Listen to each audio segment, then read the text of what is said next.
Standing next to a large oak tree was a boy called Orlando. He,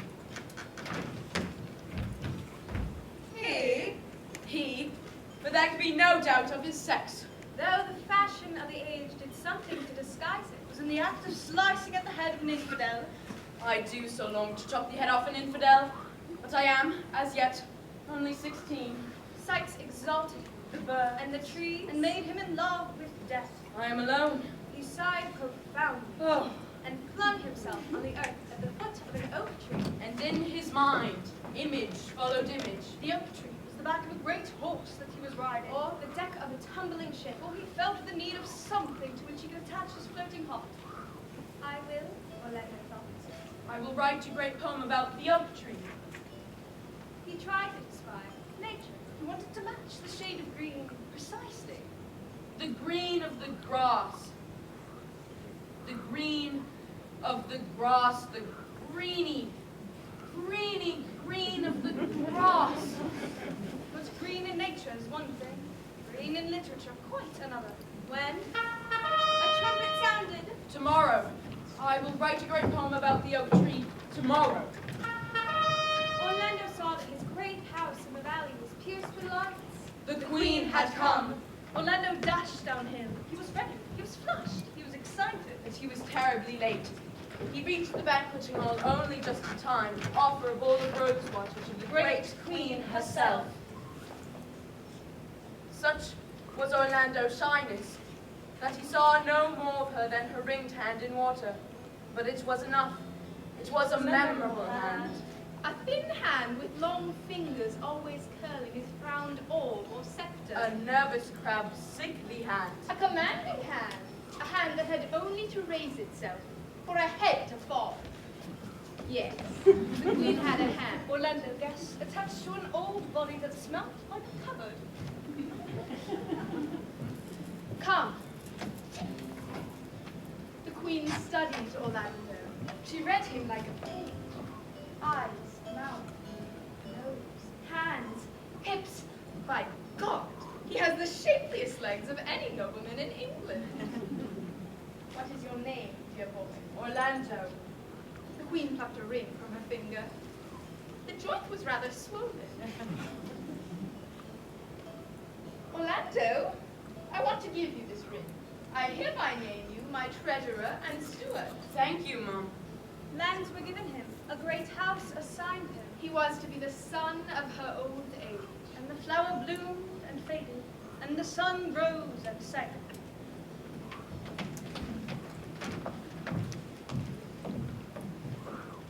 Oh, what is the matter, Orlando? Mum. Are you quite content?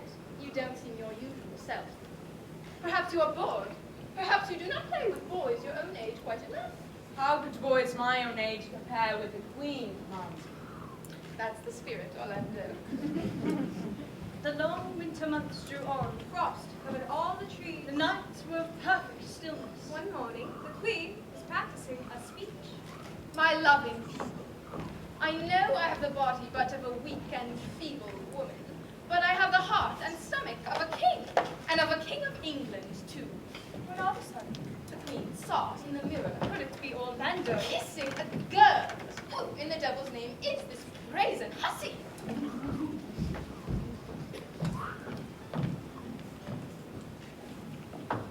It is certain indeed that many ladies were ready to show him their favors. He, For his grace in dancing had won the admiration of all. the second, Euphrosyne, was by far the most serious of Orlando's flames. And the third, Florinda, could not bear the sight of blood, and the smell of roast meat made her faint. She took it upon herself to reform Orlando.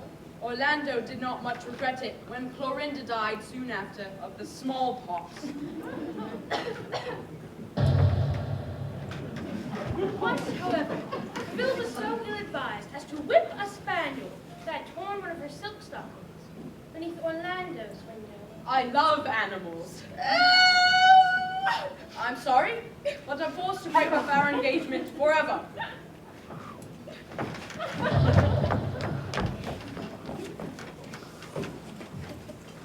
Euphrosyne sang in Italian well, and he was never without a spaniel. Euphrosyne would have made a perfect wife for a nobleman such as Orlando. Orlando kissed Euphrosyne on her serious white cheek. When, with suddenness and severity, came the great frost. Birds froze in midair, fell like stones to the ground. The fields were full of shepherds, all struck stark in the act of the moment. But, while the country people suffered, London enjoyed a carnival of the utmost brilliancy. Vinna figure skated by Orlando. Orlando, upon seeing the figure, shouted in his own mind, Melon, pineapple, olive tree, emerald, fox in the snow. all in the space of 3 seconds. He did not know whether he had heard her, tasted her, seen her, or all three together. The unknown skaters came to a standstill. She was a woman. Hello. I am the Princess Morosha Stanonovska Dagmar Natasha Ilyana Romanovich. Whom had he loved? What had he loved till now? An old woman, all skin and bone, a nodding mass of lace and ceremony. Watching the princess, the thickness of his blood melted. Ice turned to wine in his veins. His manhood woke. He grasped a sword in his hand. He charged. Thus began an intimacy between the two, which soon became the scandal of the court. Take me away. I detest your English court. It is full of crying old women. They smell bad. It is like being in cage. In Russia, we have rivers 10 miles broad on which one can gallop all day without meeting a soul. I want to leave the court. Do you fancy seeing London? Ah, yes. I would like to see your London. So they skated to London on the frozen Thames. They got further and further away from the port. Hot with skating. And with love. They would throw themselves down on a solitary place. Wrapped in a grey fur cloak. He would take her in his arms and know For the first time. the delights of love.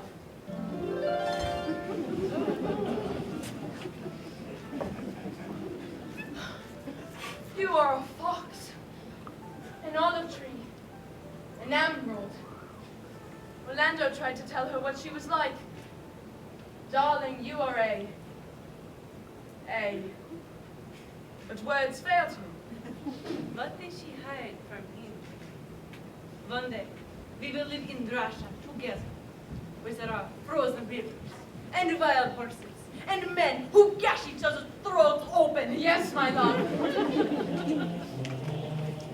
I'll be back soon, my love. Wait for me. I only want to say hello to my countrymen. Don't be long, darling.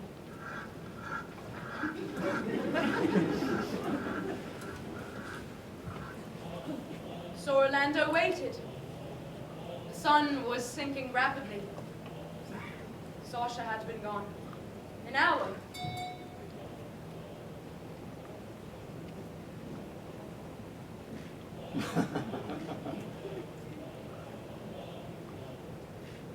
Oh, Sasha! Oh,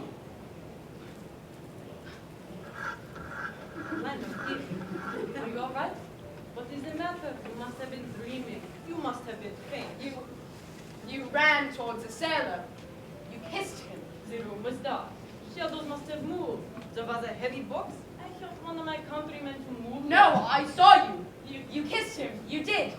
You did. I call upon the gods to destroy me if I, a royal Romanovich, laid in the arms of a common seaman. I will leave this very night. Oh no, don't leave me, Sasha. You must forgive me. If I'm a jealous fool, it is only because I love you. I forgive you this time. But you must never again doubt me, Orlando. So, they skated again towards London, arm in arm. Orlando, you are like million-candle Christmas trees, such as we have in Russia, enough to light whole street there. And indeed, he looked as if he were burning with his own radiance from a lamp that is within.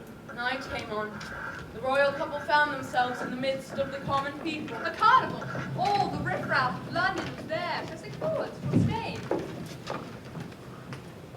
That handkerchief which I so love and gave thee, thou gavest to Cassio. No, by my life and soul, send for the man and ask him. Sweet soul, take heed of perjury. Thou art on thy deathbed. Aye, but not to die. Yes, presently.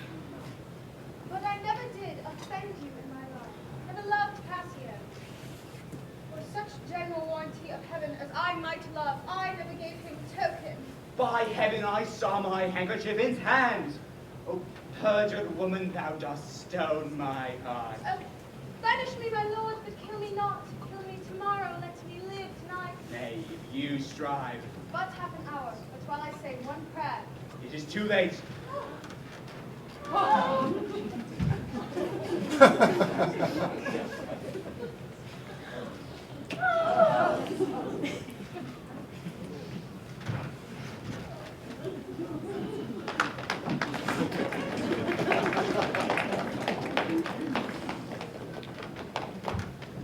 Tears streamed down Orlando's face. Ruin and death, Orlando thought. Cover all.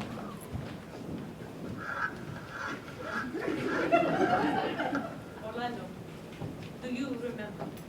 It was on a night such as this, dark and cold. We planned to escape to ill law. The time has come. Jour de ma vie. This was their signal. Meet me at Blackfriars at midnight.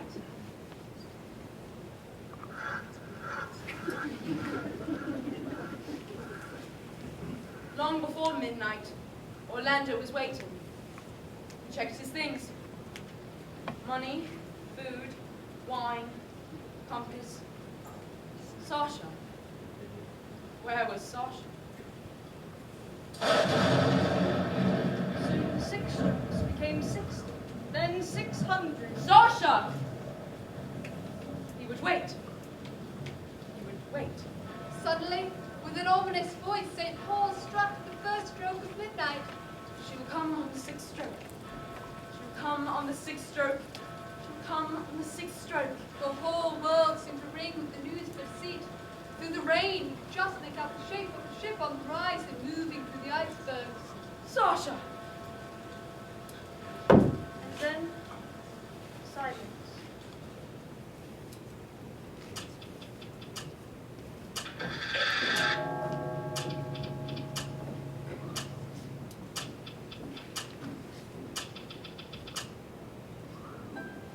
I am alone. The dawn broke with unusual suddenness, and a sight of the most extraordinary nature met Orlando's eyes. Where there had once been ice was now a race of turbulent yellow waters. All was riot and confusion. Orlando now took a strange delight in thoughts of death and decay. I am done with women. I must do something. I must do something. I must write.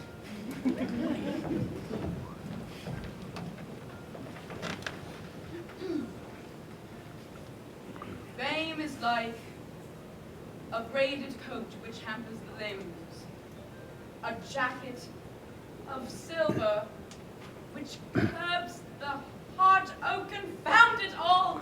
Why not simply say what one means? One day, Orlando was adding a line or two enormous labor to the oak tree, a poem. The grass is green, and the sky is blue. Shadow crossed the edge of his paper. Forgive my intrusion.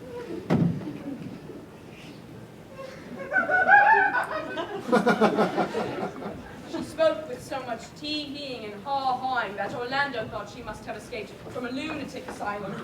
I am the Archduchess Harriet Griselda of Finster Ahorn, Skandar, Boom in the Romanian territory. I desire above all things to make your acquaintance. I saw your picture and it was the image of a sister of mine who was long since dead.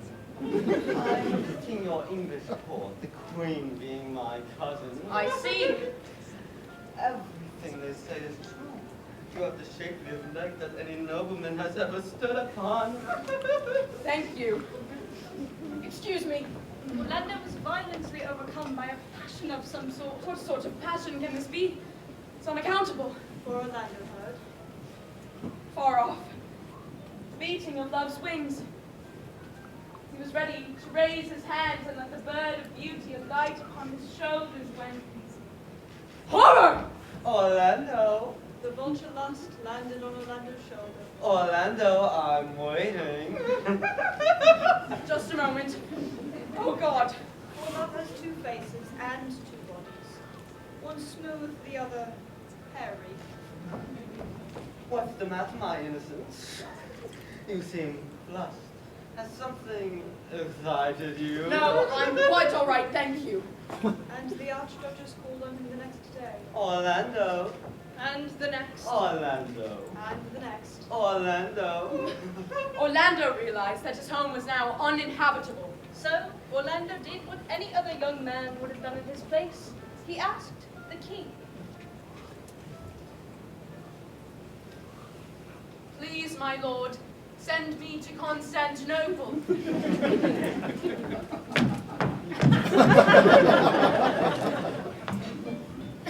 In Constantinople, Orlando possessed the power to stir the fancy and rivet the eye. He became the adored of many women and some men. So one night, he threw a terrific party. We happen to have here a letter from one Miss Penelope Hartwell, who attended the party addressed to her cousin in England. It was ravishing, utterly beyond description. Swans made to represent water lilies, birds in golden cages. And Orlando! To see him come into the room, to see him go out again. Mr. Peregrine and I looked quite lovely, which I only repeat to you, my dearest, because I know you would want to know. We also have, from the testimony of a washerwoman, Who was kept awake by us, eh? a report that I saw a woman of the peasant class on the high road to Orlando's balcony. A Spanish dance, I believe, named Rosina Pepita. There they embraced passionately like lovers, see? And with that, they went to Orlando's bedroom and drew the curtains so no more could be seen. morning and evening, his servants tried to wake him, but Orlando slept. On the 6th day of Orlando's trance, the Turks rose against the Sultan, set fire to the town, and put foreigners to death. Still, Orlando slept. On the 7th day, he awoke. He stretched himself. We have no choice but to confess. He was a woman. And here we pause. Orlando had become a woman. There is no denying it. But in every other respect, he remained precisely as he had been. Many people have been at pains to prove fast that Orlando has always been a woman, and second, that Orlando is at this moment a man. That biologists and psychologists determine. It is not for us to state the simple fact. Orlando was a man until the age of 30, when he became a woman, and has remained so ever since. I want to go home, to England.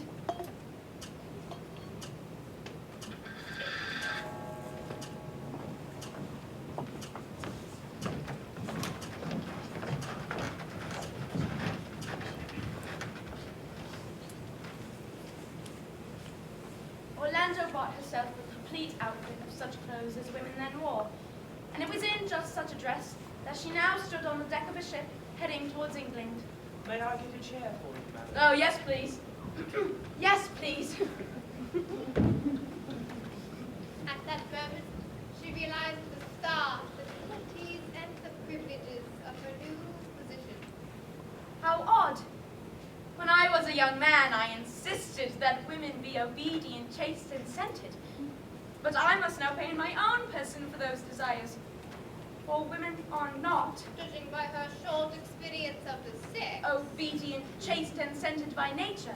They can only attain these graces by tedious discipline. There's the hairdressing. That alone will take at least an hour of my morning. There's looking through the looking glass. There's being chaste year in and year out. Christ Jesus! and here she seemed to criticize both sexes equally, almost as if she belonged to neither. She was a man. She was a woman. She knew the secrets and shared the weaknesses of each. And now 1,000 mysteries became plain to her. I would like to point out to you, madam, on the horizon, gleaming, the cliffs of England, madam. Christ Jesus! The sight of a native land after so long an absence, excuse her strong language. There, you will see the Houses of Parliament, There had been the great carnival. the Tower of London. Ah, and there on the right, Westminster Abbey. And finally, just there, the Dome of St. Paul's. Do what she would to restrain them. Tears came to Orlando's eyes, until, remembering that it is becoming in a woman to weep, she let them flow. Dear old London, will you need an escort, madam? Oh, no thank you, sir. And so, without anyone's assistance, she set her foot upon her native shore.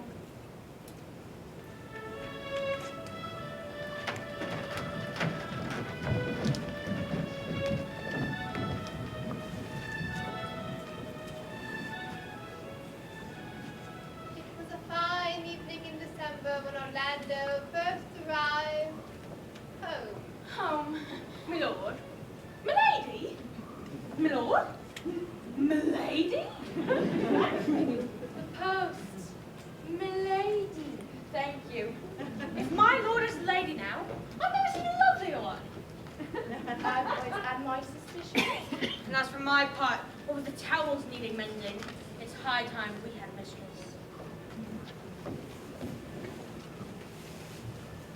No sooner had Orlando opened her mail than she discovered that she was now victim of 2 major lawsuits. One, but 2 are dead, and therefore cannot hold any property whatsoever. 2, that you are a woman, which amounts to much the same thing. Christ Jesus.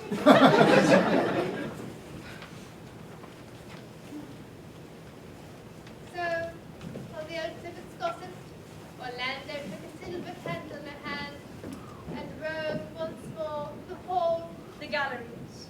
courts, The bedrooms. In this window seat she'd written her first verses. in that chapel. She would be buried. She Who believed in no immortality. could not help feeling that her soul would come and go forever. The reds on the panels and the greens on the sofa. The house was no longer hers. It belonged to time now. I'm growing up, she thought. I am losing some illusions, perhaps to acquire others. With the 12th stroke of midnight, the darkness was complete. All was darkness. All was doubt. All was confusion. The 18th century was over. The 19th century had begun.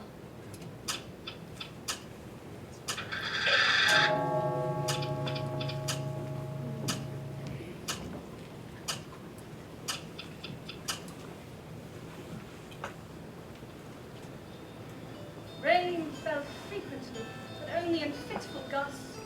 And what was worse, damp now crept into every house. Nothing was left there. Meanwhile, the spirit of the age was blowing, now hot, now cold on Orlando's cheeks. She was becoming a little more modest of her brains and a little more vain of her person. The change of clothes had much to do. Vain trifles as they seem, clothes change our view of the world and the world's view of us. Orlando suddenly became conscious of an extraordinary tingling and vibration. Her arms sang and twanged. Her hands seemed to erect themselves. All this agitation seemed at length to concentrate in her hands, and then in one hand, and then in one finger of that hand. And finally it made a ring of quivering sensibility about the second finger of the left hand. When Orlando raised that finger to see what had caused this agitation, she saw nothing. The vibration seemed, in the oddest way, to say, no, that is not enough. Life, a lover. And the spirit of the age would always reply, no, Orlando, life, a husband. Until Orlando felt positively ashamed of the second finger of her left hand, without in the least knowing why.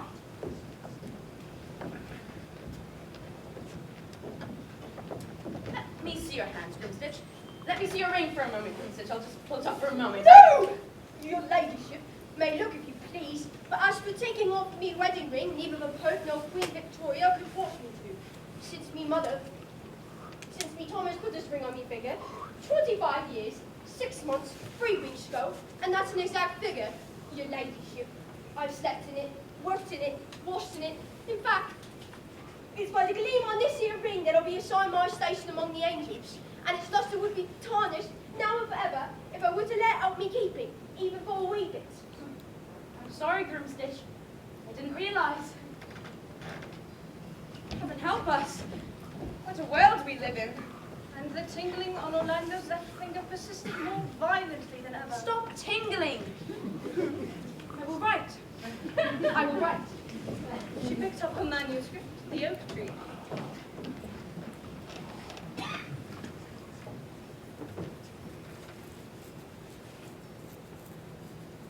And wrote the most insipid verse she had ever read in her life. Oh dear. The only thing to do was to submit to the spirit of the age and take a husband.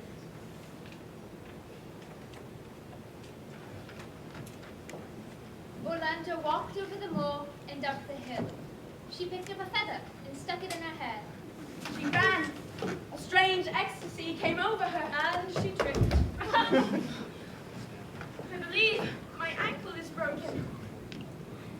And yet, I am content. I have found my mate. I am nature's bride. My hand shall wear no wedding ring.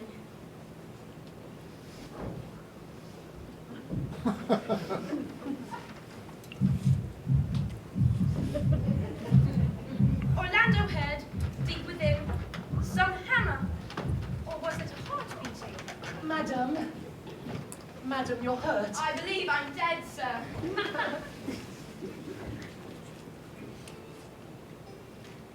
A few minutes later, they became engaged.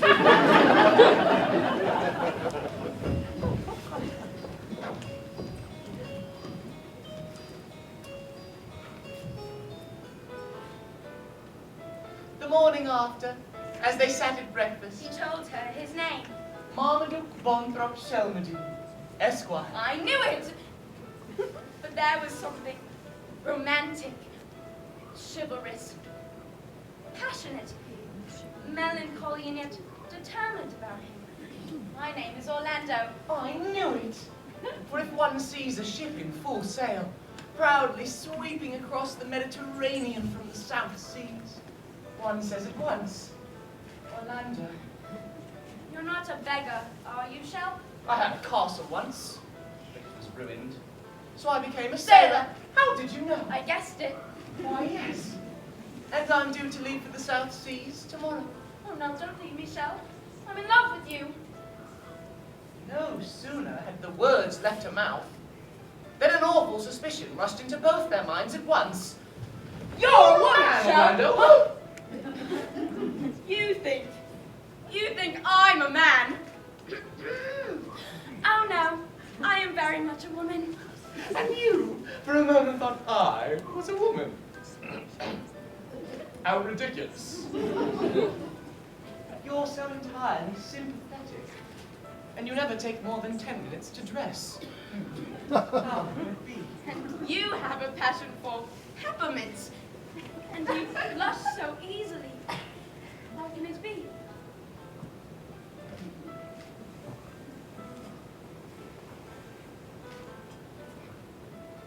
When it was over, Orlando had tears in her eyes. Tears of a finer flavor than any she had cried before.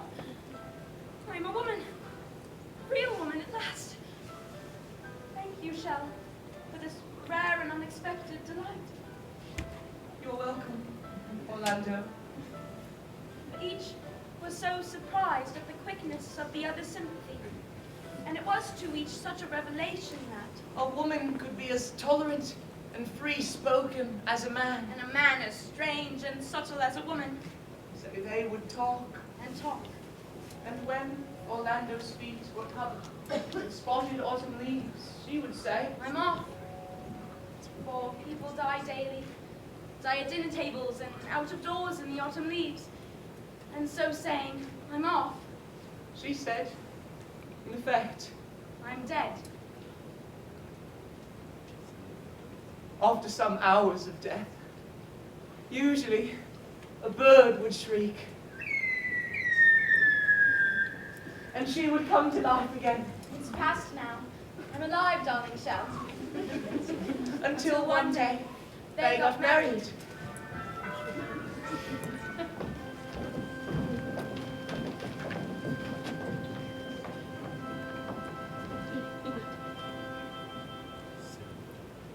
They reached the chapel. Light flew through the painted windows. Marmaduke Bonathrop, Shelmany, and Lady Orlando kneel down. All was confusion. There was a clap of thunder. No one heard a word. What a big task hand to hand! Marmaduke Bonathrop Shelmedy, Esquire! Orlando! And the words went dashing and circling like wild hawks along the ground. Faster they circled. Until they crashed. They fell in a shower of fragments to the ground.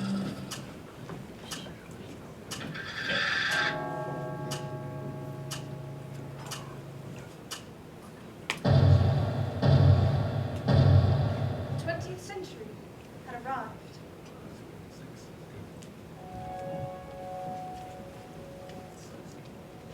The sky itself seemed made of metal. The clouds shrunk to a thin gauze. And look, the lights in the houses. Hundreds of little rooms are lit, one precisely the same as the other. The clock ticked louder and louder until there was a terrific explosion in Orlando's ear. It was! That present moment. No one need wonder that Orlando pressed her hand to her heart and turned pale. For what more terrifying revelation can there be than that it is, in fact, the present moment? That we survive the shock at all is only possible because the past shelters us on one side and the future on the other. But we have no time now for such reflections.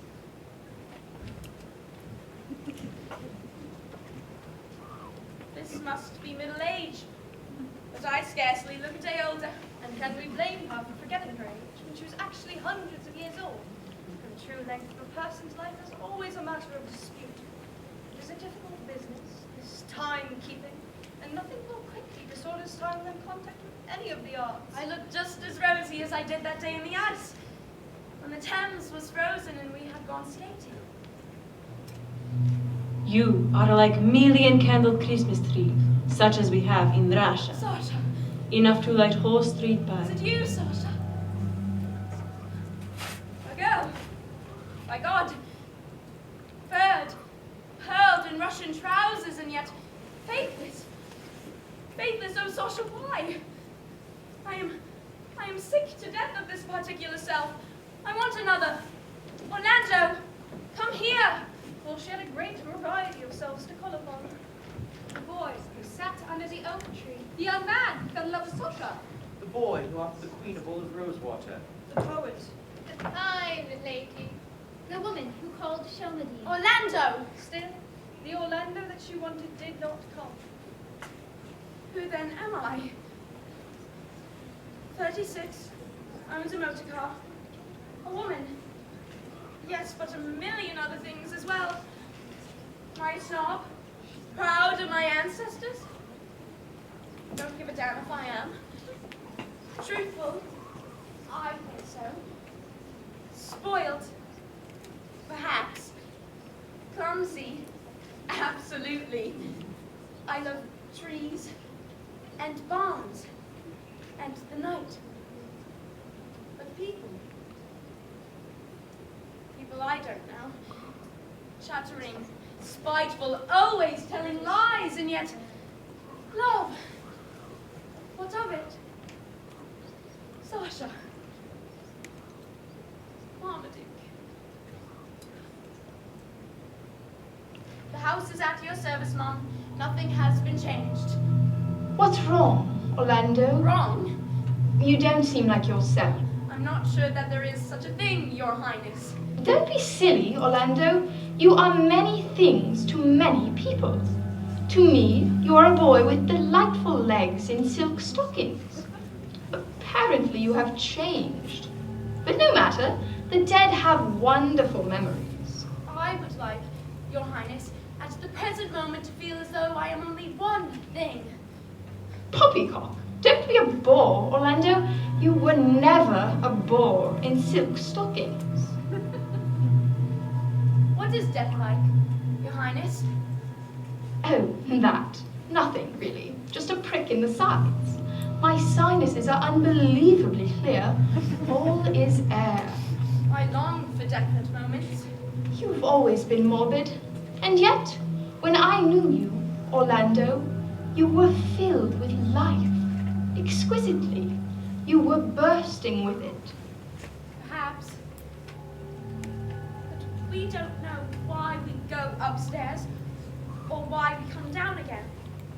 Our most daily movements are like the passage of a ship on an unknown sea. And the secret of life is? Orlando banished these thoughts. She remembered with a start that she was married. Shalmadine? She was married, true, but if one's husband was always sailing around the world, was that marriage? If one still wished, more than anything in the whole world, to write poetry, was it marriage? Orlando flung herself under the oak tree. She took up her poem. Sea-stained, blood-stained, travel-stained. She had been working on it for close on 500 years now. She looked at the quill. She looked at the inkpot. Did she dare? Hang it all. Here goes. And she plunged a pen neck deep in ink. To her enormous surprise, she wrote. The words were a little long in coming, but come they did. And all the while she wrote, the world continued, through wars and other calamities. Finally, Orlando dropped her pen and stretched her arms. Done. Done. It's done. The first stroke of midnight sounded. A cold breeze brushed her face with its little breath of fear. The wave rippled, The spotted leaves fell slowly, and nothing moved between sky and sea. And then the 12th stroke of midnight sounded. It was, in fact, The present moment. Orlando's mind began to toss like the sea. And then Shell came, as he always did, in moments of dead calm. Shalmadine. Orlando.